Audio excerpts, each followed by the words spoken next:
আসসালামু আলাইকুম। প্রিয় দর্শক, অন্য মঞ্চের আলাপ চাইতায় আপনাদের সকলকে আমন্ত্রণ জানাচ্ছি। ওয়াকার, তোমাকেই বলছি না বাবা, তুমি তো বিষ পান করেই ফেলেছো। তুমি তোমার 14 গোষ্ঠীকে কোথায় আছে আমি জানি না। অবশ্য তুমি ভাবছো যে আমি তো এখন দাড়ি টাড়ি রেখে হুজুর হয়ে গেছি, তোমার হার্টে নাকি ব্লক ট্লক ফুটা মুটা কি কি আছে। হ্যাঁ, কয়দিন পরে তুমি হয়তো মরেই যাবা, এটা ভাবছো। আর তোমার মতো নষ্ট হয়ে গেলে তো আসলে আর কোনো মানে ভালো হওয়ার দিকে তো কিছু ভাবা যায় না। সুতরাং তোমাকে এগুলো শুনতে হবে না, কিন্তু আমি সামরিক বাহিনীর বিবেকবান অফিসারগুলোকে বলছি যে আপনারা কি প্রস্তুত আছেন ডেল এইচ খান নামে এই জঙ্গি যেভাবে এখন 5 স্টার, হ্যাঁ, রক স্টারের মতো, হ্যাঁ, যুদ্ধের জন্য তার যে কল্পবিলাস, হ্যাঁ, দি আর্ট অফ ওয়ার বলে সব জায়গায়, মনে হয় ওই ব্যাটাই একমাত্র বাংলাদেশের শিক্ষিত। হ্যাঁ, সেই একমাত্র আর্ট অফ ওয়ার পড়েছে, আর কেউ পড়েন। এইভাবে সে আসলে হয় কি, কুয়োতে তো ব্যাং হলো কি মানে কুমির।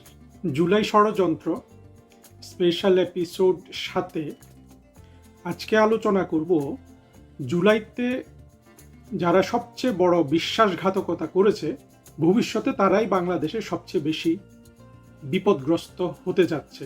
জুলাইতে কারা বিশ্বাসঘাতকতা করেছে?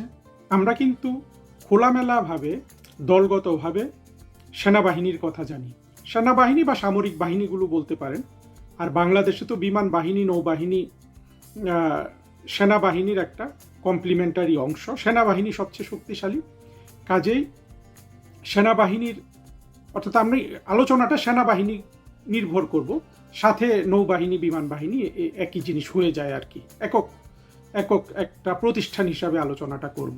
আমলাতন্ত্র কি জুলাইতে সরকারের সাথে বিশ্বাসঘাতকতা করেছে?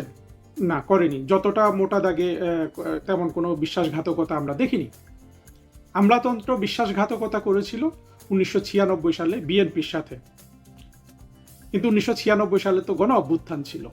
2024-এ তো গণ অভ্যুত্থান ছিল না। কেন গণ অভ্যুত্থান ছিল না, জাস্ট এর আগের পর্বটাতে আলোচনা করেছি। অন্যান্য রাজনীতিবিদরা বা শেখ হাসিনার যারা ছিলেন তার কাছের মানুষ, আমরা কিন্তু কারো কথা শুনিনি যে কেউ বিশ্বাসঘাতকতা করেছে। হ্যাঁ, কেউ ভয় পেয়েছে, কেউ আগে থেকে হয়তো দেশ ছেড়ে চলে গেছে প্রধানমন্ত্রীকে রেখে, এগুলো কোনোটাই বিশ্বাসঘাতকতার পর্যায়ে পড়ে না।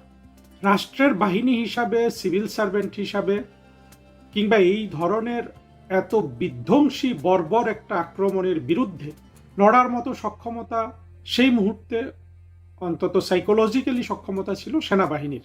দেখেন, বিশ্বাসঘাতকতা তো কথাটা এখানে ছোট হয়ে যায়। হারুন ইজহারের একটা বক্তব্য শুনলাম, তার অডিও, আমার ধারণা এটা অনেকেই শুনেছেন। সেইখানে দেখা যাচ্ছে যে স্পিরিটটা এইরকম যে সেনাবাহিনীর কোনো একজন অফিসার হারুন ইজহারের হাত পায়ে ধরছে যে আপনারা একটু রাস্তায় থাকেন, সরকার পড়ে যাবে।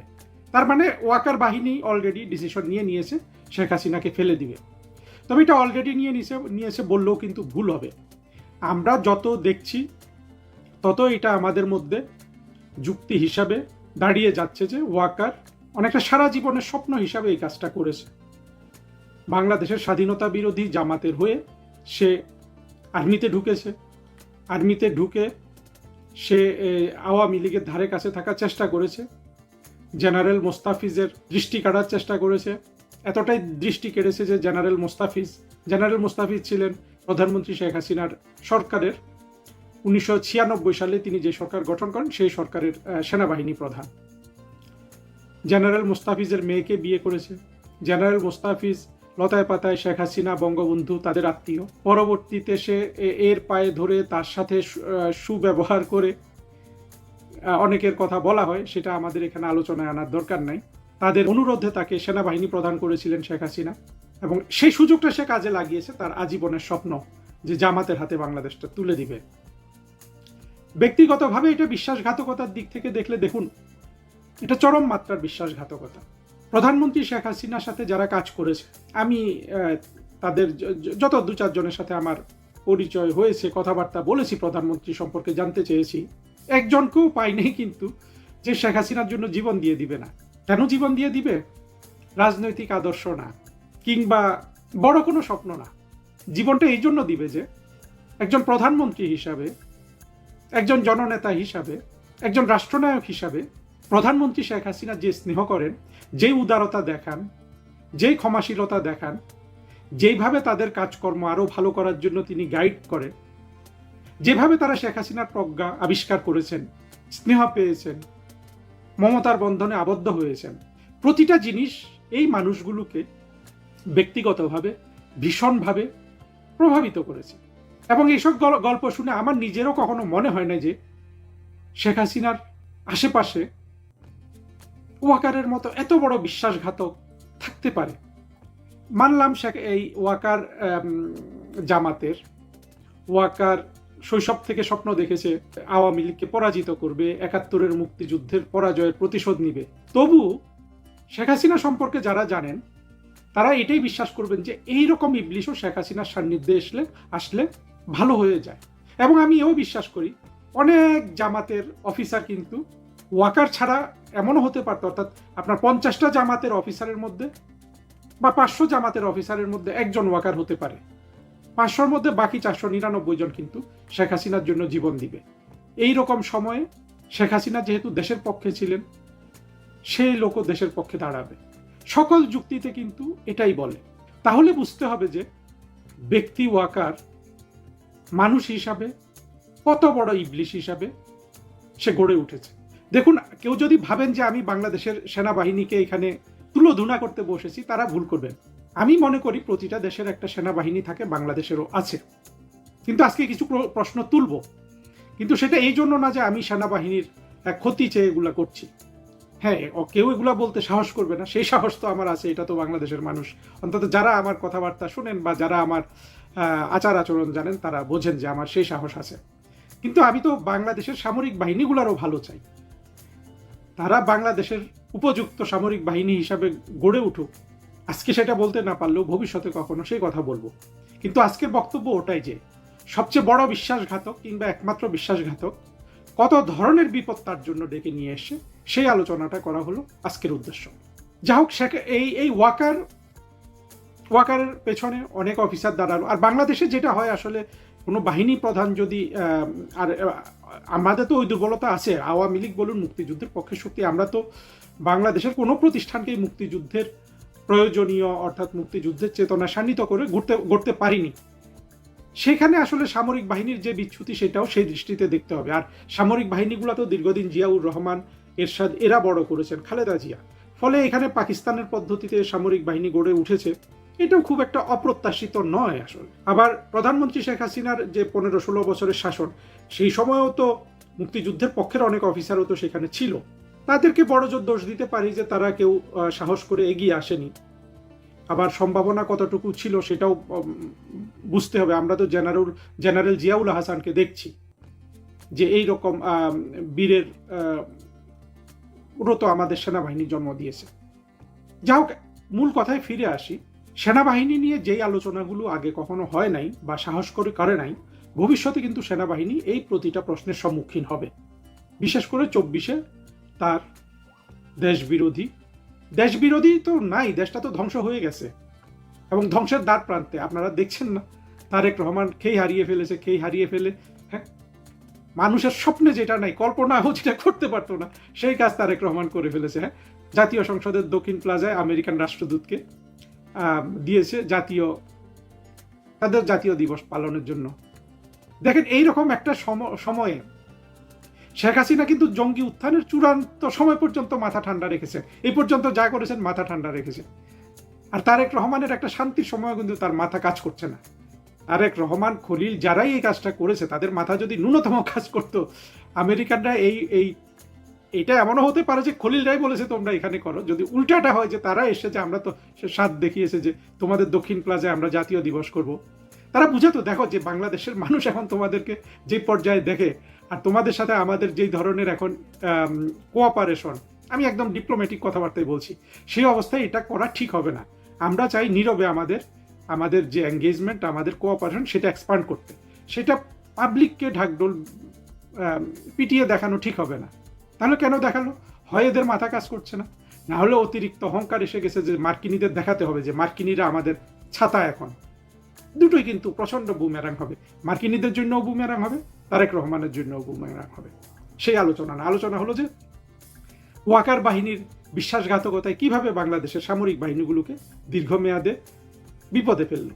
প্রথম বিপদ হলো যে, আচ্ছা, বিপদের কথা বলার আগে সামরিক বাহিনীগুলার বা সেনাবাহিনীর অতীতের ভূমিকাটা আমরা দেখি। সামরিক বাহিনী 1975 সালে বঙ্গবন্ধুকে খুন করেছে। সেটাকে তারা এইভাবে পাশ কাটিয়েছে যে কিছু বিপদগামী সেনা কর্মকর্তা, পুরো সেনাবাহিনী কখনো বঙ্গবন্ধুর খুনের দায় গ্রহণ করে নাই। এখানে অনেক কিছু হয়তো তদন্তে এসে না এসে সেগুলোতে আমি যাচ্ছি না, কিন্তু মোটা দাগে এটা। পরবর্তীতে অনেক কু হয়েছে। জিয়াউর রহমান ক্ষমতায় এসছে। জিয়াউর রহমান ক্ষমতায় এসে তো দেশকে স্থিতিশীল রেখেছিল, এই ক্রেডিট তো আমি জিয়াউর রহমানকে দিব। পরে এরশাদের মুভমেন্টটা, এরশাদের যে কু, অনেকে অনেক দৃষ্টিতে দেখতে পারেন। আমি মনে করি যে বাংলাদেশকে যে জিয়াউর রহমান পাকিস্তানের দিকে পরিচালিত করেছিলেন, এরশাদ সাহেবের কুটা কিন্তু সেই অবস্থাটাকে পুরো না ঘুরিয়ে দিলেও সেটাকে স্তব্ধ করে দিয়েছিল। অর্থাৎ মুক্তিযুদ্ধের কথা ভাবার আবার অবকাশ এসেছিল বাংলাদেশে। এরশাদের পরে জেনারেল নুরুদ্দিন সম্পূর্ণ আপনার জনপ্রিয়তার, আমি বলবো যে প্রো পিপল একটা স্টান্স নিয়েছিলেন। জেনারেল এরশাদ থেকে তিনি তার সমর্থন প্রত্যাহার করে। কিভাবে? কারণ হলো এরশাদ সাহেবের বিরুদ্ধে যে গণ অভ্যুত্থান হয়েছিল সেখানে বাংলাদেশের সব দল ছিল এবং কোনো ষড়যন্ত্র ছিল না। যেই উদ্দেশ্যে এরশাদের পতন হয়েছিল সেই উদ্দেশ্য পরবর্তীতে বাস্তবায়নের চেষ্টা করা হয়েছিল। এরপরে জেনারেল নাসিম কু করেছে, ব্যর্থ হয়েছে, এটা আমাদের অত বেশি আলোচনার এখানে দরকার নেই। পরবর্তীতে জেনারেল মঈনুদ্দিন কু করলেন। কু করে তিনি ১/১১ ঘটালেন এবং বিএনপির যে বাংলাদেশের নির্বাচনকে কুক্ষিগত করার চেষ্টা সেটাকে তিনি প্রতিহত করলেন। তারপরের কুটা করলো এই জেনারেল ওয়াকার। জেনারেল ওয়াকারের কু হলো বাংলাদেশের, আপনারা হয়তো আজকে বুঝতে পারবেন না যদি বিএনপির মানুষ, জামাতের মানুষ আমার কেউ এই কথা শুনে থাকেন। দীর্ঘমেয়াদে এত বিশ্বাসঘাতকতার কু এবং এইভাবে এটা চিহ্নিত হবে, আমি ভাবতেও শিউরে উঠি যে বাংলাদেশের সেনাবাহিনী তার মান মর্যাদা কিভাবে 2024 এসে খোয়ালো। কিন্তু মোটা দাগে বোঝার জন্য চেষ্টা করেন। বলা হয়েছিল যে কোটা তুলে দিবে, মানুষের বৈষম্য দূরীকরণ করবে। কোনোটাই কিন্তু হয় নাই, সেই দিকে কেউ যায়ও নাই। কিন্তু আসলো কি ইউনূসের বাহিনী লুটপাট করার জন্য। তারপরে কোনো রকম ক্ষমতার বন্টন হিসাবে তারেক রহমানের হাতে ক্ষমতা দেওয়া হলো। কিন্তু দেশের যে দুর্ভাগ্য, অর্থনীতি বলুন, রাজনীতি বলুন, সংস্কৃতি বলুন, আইন শৃঙ্খলা বলুন, মানবাধিকার লঙ্ঘন বলুন, যে বর্বরতা জঙ্গিরা চালু করেছিল জুলাইতে মানুষ খুনের মধ্য দিয়ে, সেটা ইউনূস বাড়িয়েছে। সেটা তারেক রহমানের সময় আপনার একেবারে অবাধে চলছে। আমি যখন এই বক্তৃতাটা রাখছি তখন কিন্তু দেখেন কত ন্যাক্কারজনক কাজ হচ্ছে। তারেক রহমানকে এখনো আমরা বাহবা দিয়ে যাচ্ছি। একটা মানুষের একটা অফিসে ঢুকে একটা মানুষের কি বলবো, সবাই জানেন কিভাবে তাকে চেপে ধরে চাঁদা আদায় করছে। মানবাধিকার লঙ্ঘনের সব ধরনের কৌশল কিন্তু জামাত, বিএনপি কিন্তু এরা কিন্তু খুব ভালো জানে। এরা কিন্তু 21শে আগস্ট ঘটিয়েছিল। হ্যাঁ, এরা কিন্তু বাংলা ভাই টাংলা ভাই করেছে। তবে তখন পর্যন্ত আওয়ামী লীগ ছিল ওদের জন্য একটা বড় দেয়াল, অর্থাৎ জনগণ এবং দেয়ালের মাঝখানে আওয়ামী লীগ ছিল। আওয়ামী লীগ এদের রক্ষা করেছে এক ধরনের। এখন কিন্তু এরা সরাসরি জনগণের সাথে সব ধরনের অপরাধ করছে, সেই 24শে জঙ্গি উত্থান থেকে আওয়ামী লীগকে সরিয়ে দিয়ে। ভবিষ্যতে কিন্তু আওয়ামী লীগ আর দেয়াল হিসাবে কাজ করবে না। এবং জনগণ যখন এদের উপর চড়াও হবে, বিপদটা বোঝার চেষ্টা করে। দুঃখের বিষয়, আমি আসলে মূল আলোচনায় ঢুকতে পারছি না। একটু আগে আমি একটা টক শো শুনছিলাম, বিএনপির এক এমপি আওয়ামী লীগকে তুলোধুনা করছে। সে দেখাচ্ছে সে খুব মানবিক এবং সে খুব বুদ্ধিমান, সে টক শোতে কথা বলতে পারে, এগুলো আমরা দেখেছি। সে কি বলেছে জানেন? যে টাকা যদি পাচার না হয়ে যায়, দুর্নীতিকে সে এমন কিছু মনে করে না। দুর্নীতির টাকা যদি দেশের অভ্যন্তরে বিনিয়োগ হয় সেইটাকে ক্ষতিকারক কিছু মনে করে না। দেখেন, সরকারি দলের লোক। এই হলো তারেক রহমানের এই লোকগুলা, কি অবস্থা হবে বোঝেন। টাকা তো সবসময় পাচার হচ্ছে। শেখ হাসিনার সময় পাচারের যে কথা বলেছে ওইটা তো গুজব ছিল, সে আলোচনায় যাচ্ছি না। কিন্তু এই এমপিটা কি বলছে দেখেন। এই যখন তারেক রহমানের সরকারের অবস্থা, বুঝতে পারছেন না ওয়াকার যে বেইমানি করেছে, সেইখান থেকে এক বিন্দু রাষ্ট্রকে ভালোর দিকে নিয়ে যাওয়ার সক্ষমতা আর নাই। ফলে দীর্ঘমেয়াদে মূল কালপ্রিট ছিল এই সেনাবাহিনী। মানুষের সব রাগ কিন্তু গিয়ে পড়বে সেনাবাহিনীর উপর, এবং সেনাবাহিনীর ওয়াকারকে তো আর কোনোভাবেই কেউ রক্ষা করতে পারবে না। কিন্তু আমি মনে করি যে সেনাবাহিনীর মধ্যে যারা বিবেকবান অফিসার আছেন যারা মুক্তিযুদ্ধের কথা ভাবেন, যারা অন্তত মুক্তিযুদ্ধ বাদ দেন, আপনারা কিভাবে ব্রেন ওয়াশ সেটা আমরা জানি, সে তো বাংলাদেশের সব মানুষই, অন্তত দেশের কথা ভাবেন। কারণ দেশ না থাকলে কোথায় আপনার যাবে শান্তি মিশন, কোথায় আপনার বেতন ভাতা, সেগুলোর কথা চিন্তা করেও কিন্তু আপনারা ঠিক হওয়ার চেষ্টা করেন। এখন আপনাদের বিপদগুলো বলি। দেখেন, আপনাদের প্রথম বিপদ হলো যে মানুষ প্রকাশ্যে যে প্রশ্নটা করবে যে বাংলাদেশ সেনাবাহিনীর কাজটা কি, এই প্রশ্নের উত্তর আপনারা কি কখনো বাংলাদেশের সেনাবাহিনী সৎভাবে দিতে পেরেছেন? কার সাথে আপনারা যুদ্ধ করবেন? হ্যাঁ, আপনারা এইটাও আসলে আপনাদের জঙ্গিবাদের প্রতি আপনাদের ঝুঁকে থাকার কারণ আপনারা ঘুরে ফিরে দেখান যে ভারতের সাথে যুদ্ধ করার জন্য আপনারা প্রস্তুত। নানান থিওরি দেয়া হয় যে ভারতের সাথে 2 সপ্তাহ 4 সপ্তাহ যুদ্ধ করার জন্য প্রস্তুত। আসলে কি আপনারা ভারতের সাথে যুদ্ধ করার জন্য প্রস্তুত? ভারতকে আমি শত্রু রাষ্ট্র হিসাবেই বলতেছি। আপনারা তো মিয়ানমারের সাথে যুদ্ধ করার জন্য প্রস্তুত না। মিয়ানমারে যখন 1991 সালে প্রধানমন্ত্রী খালেদা জিয়া সৈন্য সমাবেশ করছিলেন মিয়ানমারের দিকে, তখন আপনাদের মনে আছে আপনারা কিভাবে পররাষ্ট্র মন্ত্রণালয়ে আসতেন দিনে 3 বেলা 4 বেলা এই যুদ্ধ থামানোর জন্য? পরবর্তীতে শেখ হাসিনা অনেক উস্কানি সত্ত্বেও কোনোভাবেই আপনাদেরকে মিয়ানমারের সাথে যুদ্ধে জড়াইতে দেয় নাই, বরঞ্চ সেটা না করে উনি 10-12 লাখ রোহিঙ্গা গিলেছেন। চিন্তা করেন ওয়াকার, তুমি কি চিন্তা করছো বাবা? কত বড় নিমক হারাম তুমি! তোমাদেরকে যুদ্ধ থেকে রক্ষা করার জন্য শেখ হাসিনা 1.5 মিলিয়ন রোহিঙ্গা গিলেছে। তারপরেও বাবা ওয়াকার, তুমি এত বড় বিশ্বাসঘাতকতা করতে পারলা? হ্যাঁ, সেনাবাহিনী আপনাদেরকে বলছি, আপনারা পারলেন শেখ হাসিনার সাথে এত বড় বিশ্বাসঘাতকতা করতে? আপনারা যে মিয়ানমারের সাথেও যুদ্ধের জন্য প্রস্তুত না, এটা আপনাদের অতীত ঘেটে দেখেন। আপনারা খালেদা জিয়া চেয়েছিলেন 91 সালে, উনি 91, 92, 93 এর দিকে উনি মিয়ানমারের দিকে সেনাবাহিনী পাঠিয়েছিলেন, অন্তত সীমানার দিকে নিয়ে গিয়েছিলেন অনেক কিছু। উনি থাইল্যান্ডের তখনকার রাজপুত্রকে উনি বাংলাদেশে নিয়ে এসেছিলেন অনেক সম্মান দিয়ে, অনেক ধরনের চেষ্টা করেছিলেন শেখ হাসিনা। আমি বলবো যে উনি দেশপ্রেম থেকে এটা করেছিলেন। বেগম খালেদা জিয়া, শেখ হাসিনা না, সরি, প্রধানমন্ত্রী বেগম খালেদা জিয়া, বিএনপি। কেন যুদ্ধ হয়নি? আর্মি ভয় পেয়েছিল, বাংলাদেশের আর্মি। এটা তো বাংলাদেশের মানুষ আসলে জানে না।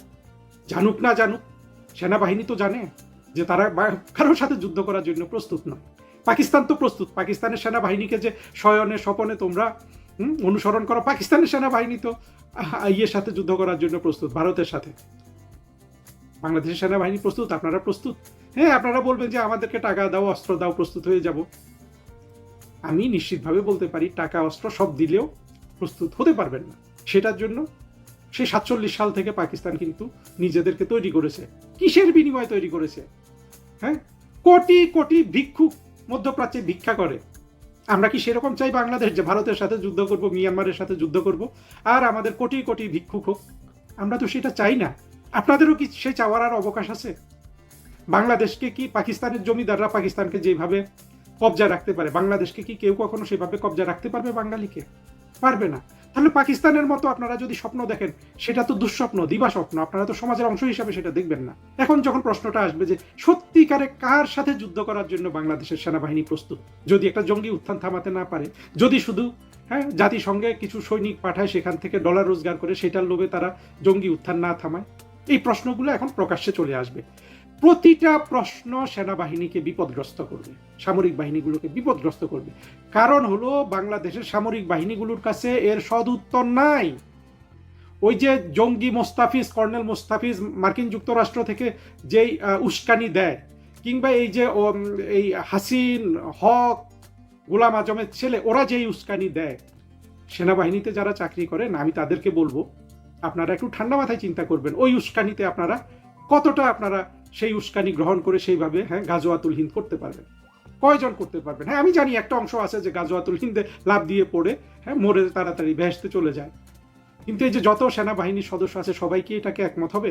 ঠিক আছে, আপনারা গাজওয়াতুল হিন্দ করতে চলে গেলেন, সেনাবাহিনী ওই রকম ধরে নিলাম, যেহেতু ওয়াকারের প্রতি তাদের এত আনুগত্য। সেটা করার যে মূল্য বাংলাদেশের মানুষকে দিতে হবে, অর্থনৈতিক মূল্য, আর কিছু না হোক, দেশের অংশ হারানোর সম্ভাবনা তো আছেই, সেদিকেও গেলাম না। শুধু যেই পরিমাণ জনসম্পদ এবং সম্পদ এবং অর্থনৈতিক ক্ষতি হবে এই ধরনের কোনো কনফ্রন্টেশনে, সেটা গ্রহণ করার জন্য কি বাংলাদেশ প্রস্তুত আছে? বাংলাদেশের মানুষ প্রস্তুত আছে? হ্যাঁ, 2 কোটি মানুষ প্রস্তুত আছে, জামাত প্রস্তুত আছে, আপামর জনসাধারণ কি প্রস্তুত আছে? বিএনপি প্রস্তুত আছে, আওয়ামী লীগ প্রস্তুত আছে, জাতীয় পার্টি প্রস্তুত আছে, আম বাম কতগুলো আছে, ওগুলোর যদিও সমাজে কোনো মূল্য নেই, সেগুলো প্রস্তুত আছে। একটু আপনারা নিজেদেরকে চিন্তা করবেন, নিজেরাই প্রশ্নগুলো নিজেদেরকে করবেন। যদি আবার পাহাড়ে সমস্যা শুরু হয়, পাহাড়ে যদি এখন সমস্যা শুরু হয়, জিয়াউর রহমান সাহেব যেভাবে এটা মোকাবেলা করেছেন বা পরবর্তীতে 96 সাল পর্যন্ত যেভাবে এটা মোকাবেলা করা হয়েছে, এখন কি সেভাবে সম্ভব হবে? নাকি সেখানে আরো বিভিন্ন শক্তি জড়িয়ে যাবে? তখন এই সেনাবাহিনীর কি অবস্থা হবে? বাংলাদেশের ভৌগোলিক অখণ্ডতার কি অবস্থা হবে? ওয়াকার, তোমাকেই বলছি না বাবা, তুমি তো বিষ পান করেই ফেলেছো। তুমি তোমার 14 গোষ্ঠীকে কোথায় আছে আমি জানি না। অবশ্য তুমি ভাবছো যে আমি তো এখন দাড়ি টাড়ি রেখে হুজুর হয়ে গেছি, তোমার হার্টে নাকি ব্লক ট্লক ফুটা মুটা কি কি আছে, হ্যাঁ, কয়দিন পরে তুমি হয়তো মরেই যাবা, এটা ভাবছো। আর তোমার মতো নষ্ট হয়ে গেলে তো আসলে আর কোনো মানে ভালো হওয়ার দিকে তো কিছু ভাবা যায় না। সুতরাং তোমাকে এগুলো শুনতে হবে না। কিন্তু আমি সামরিক বাহিনীর বিবেকবান অফিসারগুলোকে বলছি যে আপনারা কি প্রস্তুত আছেন ডেল খান নামে এই জঙ্গি যেভাবে এখন 5 স্টার, হ্যাঁ, রক স্টারের মতো, হ্যাঁ, যুদ্ধের জন্য তার যে কল্পবিলাস, হ্যাঁ, দি আর্ট অফ ওয়ার বলে সব জায়গায়, মনে হয় ওই ব্যাটাই একমাত্র বাংলাদেশের শিক্ষিত, হ্যাঁ, সেই একমাত্র আর্ট অফ ওয়ার পড়েছে, আর কেউ পড়েন। এইভাবে সে আসলে হয় কি, কুয়োতে তো ব্যাং হলো কি মানে কুমির, আমাদের হয়ে গেছে কি এই যে শুধু ওষুধ বেচার মতো কথা বলতে বলতে, আরে ভাই ওষুধ বেচার যোগ্যতা নিয়ে শুধু একজন নোবেল প্রাইজ পায়, সে পেয়ে গেছে ইউনুস। বাকি ওষুধ বিক্রেতার আসলে কোনো খানা নাই। হ্যাঁ, ব্যক্তিগতভাবে টাকা পয়সা রোজগার করতে পারে, কিন্তু দীর্ঘমেয়াদে এটার কোনো উপকারিতা নাই। জাতিকে জাতির সত্যিকারের মানুষদের জাতির ভাগ্য হাতে নিতে হবে। গোটা সেনাবাহিনী কি ডেল খানের সেই আর যে প্রেরণা জঙ্গি হওয়ার, বা যে সেসব সামরিক বাহিনীর অফিসারগুলা, হ্যাঁ, মোস্তাফিজ, এদের যে উস্কানি, তার জন্য কি গোটা সেনাবাহিনী আপনারা প্রস্তুত আছেন? প্রস্তুত যদি না থাকেন তাহলে চিন্তা করেন আপনাদেরকে কোন খাদে নিয়ে এসেছে ওয়াকার। আপনারা কারো সাথে যুদ্ধ করার জন্য প্রস্তুত নয়, এবং বাংলাদেশের উদ্দেশ্য তো তাই নয়। আমাদের জাতির পিতা malice to none, friendship to all, এটা কেন দিয়েছেন? যে আমাদের সেনাবাহিনী থাকবে, তারা স্ট্রং হবে, তারা রাষ্ট্রের মর্যাদা হিসাবে থাকবে, প্রয়োজনে তাদেরকে যুদ্ধে ইউজ করা যেতে পারে, সেটা করতে হতে পারে, সেটা হলো থিওরি। তা আমরা কেন যুদ্ধ করবো? আমরা তো কোনো রাষ্ট্রের প্রতি শত্রু না, আমরা সবার প্রতি বন্ধু। সবার প্রতি বন্ধু মানে আমরা কারোর প্রতি বন্ধু না, আমরা হলাম প্র্যাকটিক্যাল, আমরা কূটনীতি করব, আমরা মেধা প্রজ্ঞা নিয়ে এই পৃথিবীতে টিকে থাকবো। এটাই কিন্তু আমাদের মুক্তিযুদ্ধের স্বপ্ন ছিল। সেটা সামরিক বাহিনীর জন্য, বেসামরিক বাহিনীগুলোর জন্য, সেটা সবার জন্য, সেটা বাংলাদেশের মানুষের জন্য। সেই ভারসাম্যমূলক স্বপ্ন ওয়াকার এবং তার পাশে যারা দাঁড়িয়েছিলেন সামরিক বাহিনীর হয়ে, আমি জানি না ওই যে নাজমুল দাঁড়িয়েছিল কিনা। নাজমুল এক সময়, হ্যাঁ, মালদ্বীপে চাকরি করতো রাষ্ট্রদূত হিসাবে, আমি তখন ফরেন মিনিস্ট্রিতে ডিজি পাবলিক ডিপ্লোমেসি। এমন দিন নাই নাজমুল আমাকে ফোন করতো না। এত অস্থির একটা লোক, কিভাবে একটু সুন্দর করতে পারে, মানে বঙ্গবন্ধুর জন্মশতবার্ষিকী। সেই নাজমুলও নাকি এই ওয়াকারের সাথে এখন যোগ দিয়েছে। অবশ্য আমি নাজমুলের কথা বলতে পারবো না, নাজমুলও যে ওয়াকারের মতো বেইমান এটা চিন্তা করতে আমার একটু কষ্ট হয়। কারণ নাজমুল লোকটা আমাকে ফোন করতো, আমি তো বিরক্ত হতাম না, আমি তো তাকে পরামর্শ দিতাম কি করতে হবে না হবে। এখন তার ডান্ডা যদি দাঁড়িয়ে যায়, আমার তো আসলে কিছু করার নাই। হ্যাঁ, মানুষ তো আসলে বোঝে বেশি, আসলে তো সে অবুঝ। আমি মনে হয় বুঝাইতে পারছি যে বাংলাদেশের সামরিক বাহিনীগুলো, অন্তত বেসামরিক লোকজন না বুঝলেও যারা সামরিক বাহিনীর কর্মচারী, তারা অন্তত বুঝবেন যে ওয়াকার বাহিনী, 24-এর জঙ্গিরা আপনাদের কোন বিপদের সামনে হাজির করেছে। মার্কিন যুক্তরাষ্ট্রের হয়ে যুদ্ধ করবেন, চীন ভারতের ধাক্কা খাবেন, মিয়ানমারের সাথে যুদ্ধ করবেন, কাদের ধাক্কা খাবেন জানেন? কত দিক থেকে, আমি তো সব দিক থেকে দেখছি ধাক্কা খাওয়ার। ধাক্কা মানে কি? এই ধাক্কা তো মহাপ্রলয়ের ধাক্কা হবে। হাউ মাউ করে তোমরা রাস্তায় কানবা, হাউ মাউ করে। ডেল খান ও সবার আগে পালাম। কিন্তু আমরা তো এটা চাই না। আমরা চাই আমাদের সেনাবাহিনীগুলো মর্যাদার সাথে, দেশপ্রেমিক বাহিনী হিসাবে তারা যেই কাজ করছিল, তারা যে কোনো প্রাকৃতিক দুর্যোগে তারা বাংলাদেশের মানুষের পাশে এসে দাঁড়ায়, সেটা আমাদের সবার ভালো লাগে, আমরা গর্বের সাথে সেগুলো স্মরণ করি। আমরা একটা আধুনিক সেনাবাহিনী গড়ে তোলার বিপক্ষে তো আমি অন্তত না, কিন্তু সেটা তো এইভাবে না। আমি যেসব প্রশ্ন তুলেছি সেই প্রশ্নগুলো তো সুরাহা করার সঠিক বাস্তব ভিত্তিক পথ আছে। কিন্তু এখন তো সেনাবাহিনী, আপনারাই জানেন, আপনারা এগুলো গোজামিল দিয়ে রেখেছেন, আর আপনারা জঙ্গিদের সাথে যাওয়া এই গোজামিলের সমাধান ভেবেছেন। সেইভাবে তো সমাধান হয় না। গোজামিলের কোনো জিনিস কি সমাধান হয়? হয় না। আমার মনে হয় অনেক কথা বললাম, আরো অনেক কথা বলা যেতে পারে। অন্তত সামরিক বাহিনীর যেসব লোকজন এই বক্তৃতাটা দেখলেন, তারা একটু ঠান্ডা মাথায় চিন্তা করবেন।